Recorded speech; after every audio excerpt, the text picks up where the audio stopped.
I am the Tofu Golem. Please enjoy the video. You begin by confirming prerequisites.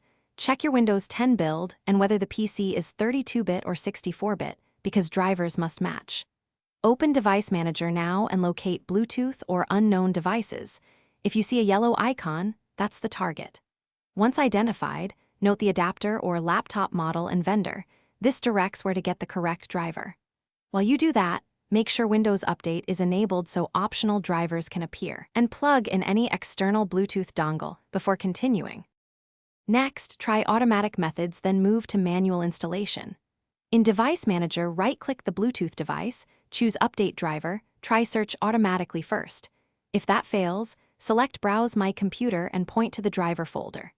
If needed, download the OEM driver from the vendor site matching your exact model and Windows 10 bitness. Unsigned or wrong version drivers cause instability, so prefer signed drivers. Once downloaded, run the installer or use have disk to pick the INF file and allow the driver to install. After installation, restart your PC to let Windows initialize the Bluetooth service and pairings. Without a reboot, devices may not appear. Once booted, open Settings, right arrow Devices, right arrow Bluetooth and other devices and toggle Bluetooth on, then pair your device.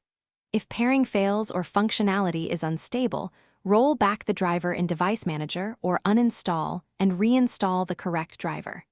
As a last resort, use a system restore point created before changes. This recovers stability. Thanks for watching. Consider subscribing if we helped you today.